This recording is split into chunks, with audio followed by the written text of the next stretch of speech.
What is going on, people? Welcome to Slap Chat Live. I am your host, Terry, coming to you from the Las Vegas Strip. And a couple announcements I want to make right off the bat, man. For those that have been asking, I'm still getting emails even today.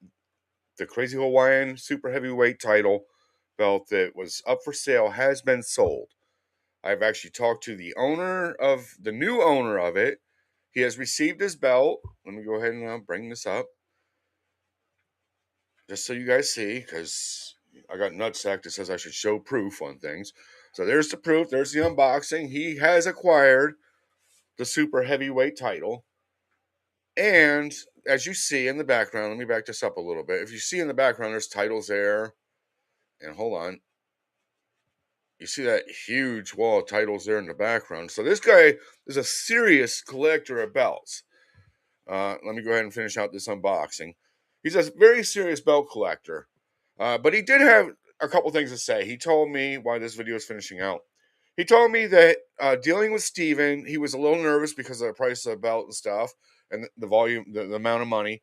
But dealing with Steven Steven was very communicative with him, and it was a very smooth transaction. So Steven, if you're watching this, the new owner of the belt said that was an amazing transaction, and he loves his new belt. In fact, as you guys seen, he is a huge belt collector. There you go. You see belts in the background. But he had this to say about the Power Slap belts. He described it as being his favorite belt that he owns now, and he says he's owned and handled everything out there. So, for those that designed this Power Slap belt, just know that a very serious belt collector now owns a piece of Power Slap history. Uh, and he describes this belt as his favorite. So good job. I agree with him, man. This belt is amazing. I have a lot of cards and autographed shirts and jerseys and stuff, and I agree. Um, that Power Slap belt is fucking amazing. You guys, whoever designed this belt, did a good job. I love it. It's my favorite piece that I now own as far as collector pieces. Um, and, and I did ask the guy for permission, if he and asked him if he was okay with being identified. He was more than okay with it. So this is the new owner of um, the former super heavyweight champion Koa uh, Vierns, I believe is his last name, Crazy Hawaiian. This is the owner of his belt that was pawned, and it was important for me to get that belt out there advertised to get it sold because I knew that people that like the sport watch this platform, people that are serious about this sport. And this guy, as you see, he's very serious about his belts. He loves this sport, and he also had a message because he's seen that I own one of Ron's belts. He had a message that said he watched Ron's last match, and he is a huge fan of yours, Ron. So with that said, I just wanted to get that message out to you guys from him. Let me make sure there's no more covering that topic. But again, that belt is now in the hands of somebody who will cherish it. It will not be in a pawn shop anymore. And that was important to me to make sure that somebody that would take care of it did get possession of that belt. So I'm going to go ahead and move on here because I have a couple other things I'd like to talk about. But it was funny, and this is one of the things I did want to follow up with that. It was funny how that belt came to my attention. If you guys remember, I had posted about the Crazy Hawaiian and his belt being pawned, and it was available for sale. Well, Ron the next day, it happened to be the weekend, decided to just take a weekend drive, and he lives near Springfield, Missouri. So just for the heck of it, he he takes a drive the next day, and he goes down to this pawn shop, and sure as shit, when he walks in, it's like one of the first things he sees, the belt sitting there. And of course, Ron knows the owner. The owner is actually a wrestler. He's been a wrestler for 20, 30 years or something like that. And he knows Ron. So Ron started talking to him. And I guess there was some discussion about what they're going for, the average price and stuff like that. And then Ron lets me know. Ron calls me up and he says, "Man, I'll be honest with you. I didn't know if you sit around and just make up stuff, about fighters that have content or what. But when I walked in and I seen that belt, I was like surprised, and I just found that humorous. I love Ron. I consider him a friend, and not that he just trusts me, but he didn't know. I guess he was more surprised than anything to see that belt in a pawn shop. But he did go down there, and that's how it came to be that I ended up advertising It's just a small world. You just never know who knows who. And so that's why I advertise that belt. But it is, again, in the proud hands of a new owner, and he will take care of that. And congratulations on your purchase. Now, speaking of belts, Justin, if anybody has Justin's email, if you could tag him in this, and let me bring it up just so I can show proof, because I don't want Nutsack to say show proof, show proof. If you see there, I do own that belt now, but it is missing the plate. And the story to that plate missing, where it says light heavyweight champion, is when they went to put the belt on Ron after the crazy Hawaiian win, the plate actually fell off. So, and Ron said he would follow up with it, but I too am reaching out. If anybody knows Justin, tag him and tell him what part of this video to look at. Justin, if I could purchase another light heavyweight tag that goes on there or make arrangements to you, I'm right here in Las Vegas. I would love to be able to finish this belt out and get, that piece if possible, because it did fall off. And I know Ron has reached out to you about it in the past, but there's really been not a lot of follow up to it. But if I can somehow obtain that tag, I would love to be able to work something out with you. Somebody, again, if you have Justin's email or something, tag him and make sure he sees this video at this part. Uh, Also, with that, if you guys notice, when I put the belt out earlier this week and show the new display case, I wasn't happy with the lighting in it. Was not happy with the lighting in it at all. It only had the strip on the bottom. So I immediately said, okay, I want to get more lights in it. And today, just today, had this whole case redone, drilled, light a hole in the back so wires can go in, and lights all the way around it. And I love it. It's a lot brighter now. So that's just a follow up with that case. It's now in his new home where it will be. But again, if anybody does have Justin's email, if you could tag him and tell him I'm trying to get the plate that goes on this belt, the light heavyweight tag, and I'll pay for it or whatever needs to be done. But I'd like to get that as soon as possible. If somebody could reach out to him. Now, I have been. Let me switch my camera back over. I have been asked, have I seen the Vince Tracy slap news deal that's going on? Man, I'm gonna be honest. I'm gonna tell you straight up from the beginning. I'm not fans of either one of these guys. I can give a shit less. I can give a shit less what the slap nuts have said about Vince Tracy. I can care less how Vince Tracy responds. Vince was one that followed the pack when the pack was misled about this platform, and ever since then, there's been word said. In fact, I actually get Vince Tracy and Sean Kilmartin confused very often. I get them too mistaken all the time. So I can really care less about what happens. I think it's entertaining, and you guys realize that podcasters and fighters really need to work together to some capacity. And when you start eliminating all the podcasters, the name's not going to get out there. There's nobody there to remind them, hey, you haven't had a fight in a while. But I will say this. As a fighter, you have to, if you could take a whack on the fucking chin, you have to be able to take a little bit of criticism from us podcasters. If us podcasters were all as soft as crap news and puckered the fuck up and kissed your assholes, and just praise you all the time, we would look soft and not legit.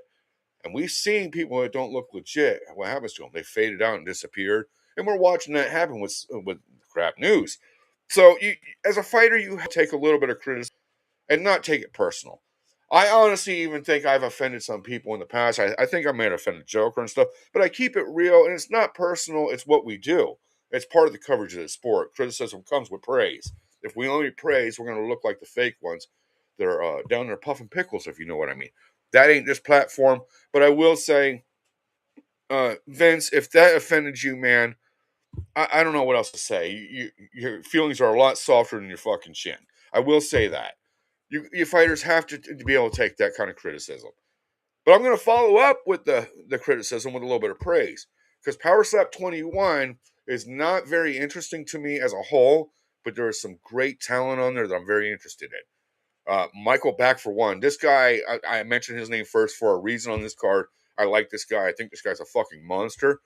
He's got a challenge ahead of him because we know the Islanders, whether it be Samoa or Hawaiian, are some tough motherfuckers to begin with. But this guy Michael Back, the way he took a club from a giant and got back up, was fucking biblical. That was biblical, man, to say the least. And I like this guy down the road. I think he's going to be a serious threat to the super heavyweights. So I was glad to see him on the card. Johnny Magna is another one. This guy is a heel, if you will, a bad guy. If you don't know the wrestling terms, he's a heel, but he plays the heel really good. He could still be a hero to kids. He's out there repping. He's got kids of his own, so he knows how to represent the sport well. And I like Johnny Magna on this card as well. Of course, Vernon Cathy is. I don't know if it was just because I'm an older guy or what, but I like Vernon Cathy to begin with since I seen him in his first appearance and Road to a title. A lot of people look up to this guy. This guy can fucking party without going to jail. He's responsible. He goes to work. I just like Vernon Cathy on this card, and I've never had the opportunity to actually meet Vernon Cathy nor my family, and it's somebody that we all would love to meet one day. So I'm super happy to see him finally booked again. Uh, and that was impressive to see his name on this card. Again, I'm not impressed with the card, but there is names I want to give shout outs to. And another one is a new guy, Brandon Wilson out of South Africa.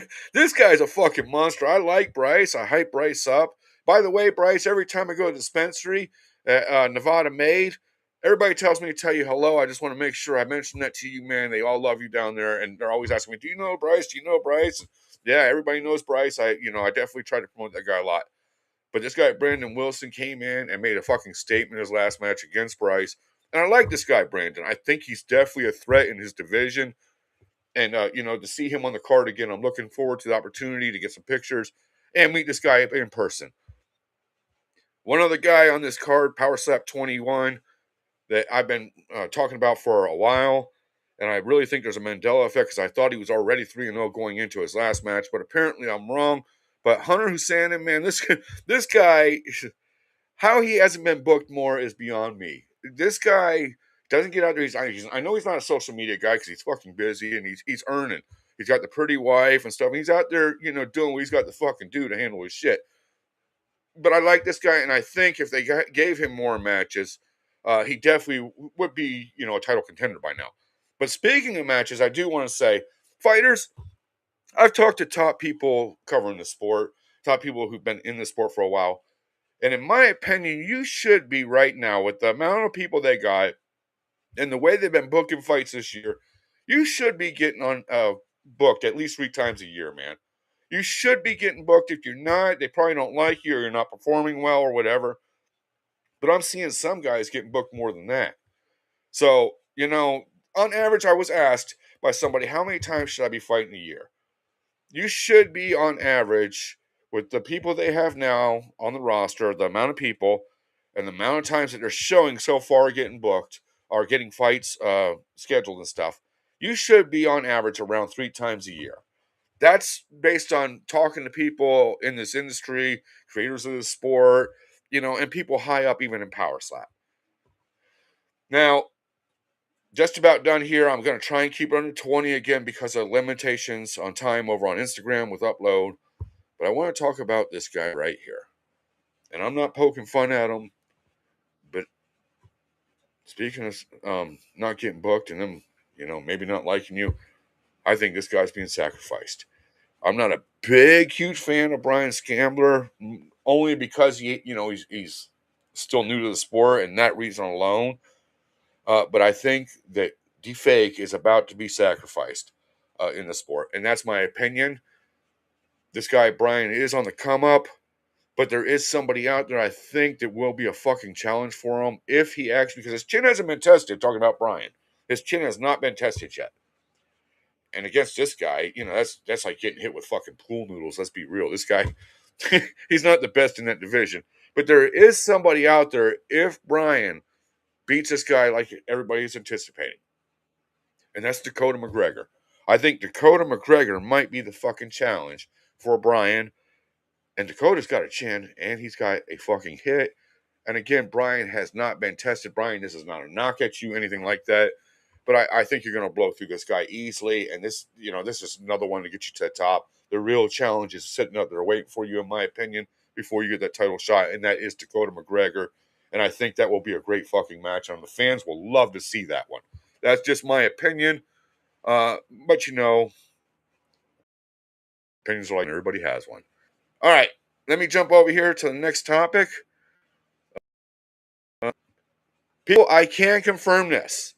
I have said it in the past that I believe what happened with the ticket sales.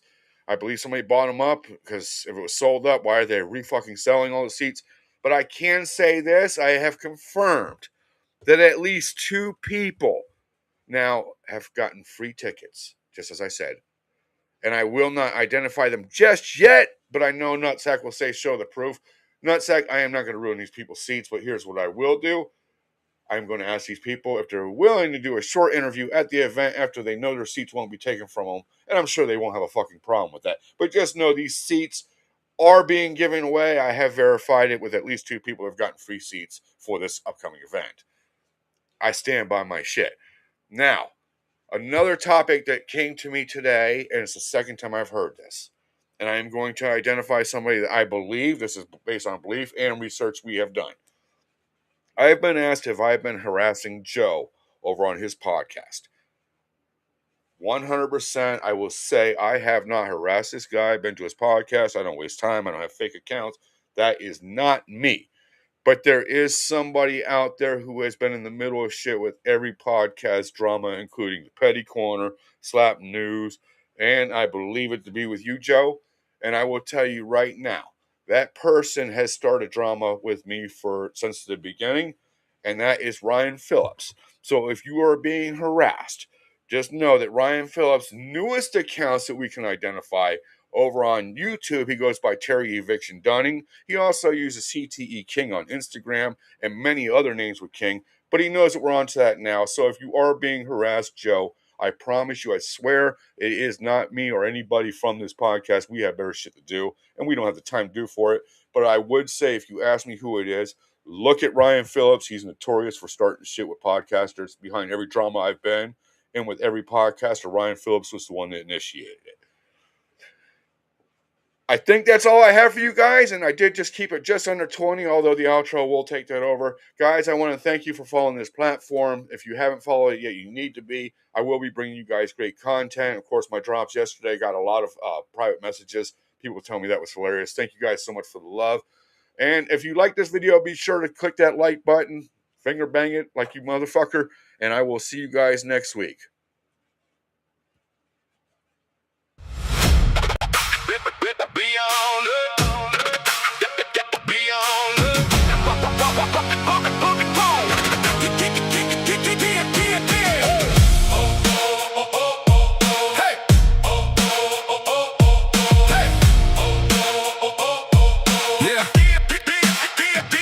Terry in the booth with a grin in the crack. Got a phone full of dirt in the mouth that don't slack. He sniff out the frauds when they pump up their chest. Say you swung at a myth, now confess to the mess. He don't babysit nobody, he don't play nice. He'll peel back the mask and he'll charge you twice. If your slap got staged, if your brag got thin, he'll laugh in your face and he'll do it again. You came for the clout, you came for the gas. Now everybody knows you fake like glass. Beyond the slap, beyond the slap. Uncle Terry got bite and he don't cut slack. Beyond the slap, beyond the slap. He calls out the frauds and he laughs right back. Beyond the slap, beyond the slap. Big talk, small hits, now your story got cracked. Beyond the slap, beyond the slap. Uncle Terry swings first with the truth in the track. He got balls in the room, got nerve on the mic. Every wannabe champ gets cooked on sight. If the slap fight's flimsy, he'll smell it in the air. Then he point to the booth like, boy, sit there. Who signed off on this clown with the bargain bin scheme? You'll make a whole episode at your busted up dream. Fraud fighters